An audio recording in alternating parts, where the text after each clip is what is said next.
Hey guys, what's up? It's Wayne. Welcome back to the Bat Cave. Today we're going to be talking about the DJI Ronin S2 and basically my experience so far with it for the first week of shooting with it. And so far, it's been amazing. Let's get into it. Alright, so the first pro I have with this gimbal is that this gimbal is insanely ergonomic. It feels amazing in the hand. I don't get fatigued when I'm shooting with it. I've gone through 3 shoots with it, one on the rooftop, one on the trunk of my car, like hanging to my life trying to shoot a car pass by me, and one more at a campus for a fashion shoot. I've had various experiences with it and it's been amazing in terms of ergonomics. It feels light. It feels like the Ronin SC in my opinion. It feels really light compared to the Ronin S, and I think I can handle it for a whole wedding day in my opinion. So far really good. I really love how it feels, and honestly, like, DJI, you nailed it with this carbon fiber arm, this new grip, and honestly, like, this undersling mode with the NATO rails. Really good choice. Good job, DJI. Alright, the second pro I have with this gimbal is the Payload, and it really has to do with the new carbon fiber arms and how wide it is, and also the new plate. One thing I noticed with this gimbal right away is that I can actually put my Blackmagic Pocket 6K on the gimbal itself without any counterbalances or any new plates. That's something that's really big for me, and I'm super sad that I actually had to sell my Blackmagic. But when I actually had to use it, it worked like a breeze. I couldn't do that with the Ronin S right away because I had to use counterbalances just to make sure it would, fit right, because the Blackmagic Pocket is weirdly looking. It's a rectangle box. I've seen a lot of these Blackmagic Pocket cameras with their full cages on the gimbal itself, easily balanced, and that's such a good look on DJI. It wasn't a good look on the Ronin S originally, so good job, DJI. Alright, the third pro I have with this gimbal is the new locks, and again, the baseplate.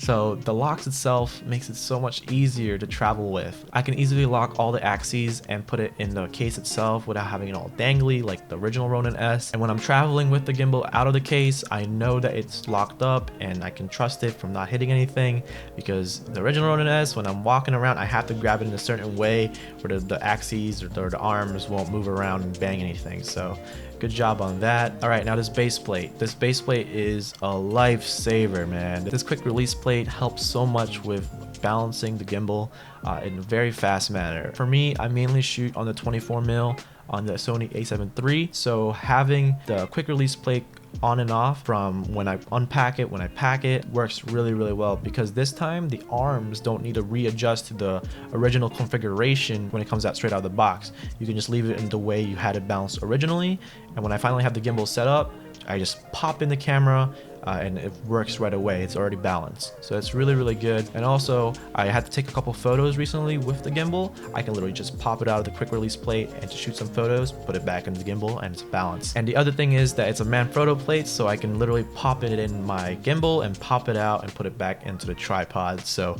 good job again with the efficiency and the adaptability of this gimbal. So DJI, good job on that. The first con I've had with it is actually the strength of the motors. I know it's a really powerful gimbal. Even at the lowest setting, my gimbal goes crazy. It usually only happens with my lighter setups like the 24mm or the 50mm, not really with heavier payloads like my 70-200. When I'm using the gimbal in briefcase mode, it would occasionally like go crazy. I would have to turn off the gimbal and flip the camera upside down and back around, and it's finally back, and turn it on and it's back to normal. It happened around 6 times this week, and it was kind of annoying, but it was an easy fix. You just had to reset it. I wouldn't expect a $900 gimbal to do that, so yeah, I think I might be able to be fixed in firmware update. And before you guys go crazy in the comments, yes, my gimbal was balanced. I triple checked everything, and it was balanced. I did horizontal leveling, so everything should work. So I didn't expect that to go crazy, but it did. So it'll probably be fixed in a firmware update. It never really happened on the Ronin S or the Ronin SC, so something new in terms of the DJI products for the gimbals. So yeah, that's only like a minor con, I guess. The second con is actually the screen. As much as I love the idea of having a screen and having the menus all there, which is great when it works, it's a little bit sensitive. Even I know there's a lock, but it's a little bit sensitive. Like, you can literally do the most minor action and it will switch a setting. I think I was shooting at a rooftop and I accidentally went from FPV mode to infinity roll. And I was like, what the? I thought I was stuck for a second. I was like, I checked modes and was like, oh my god, it's an infinity roll.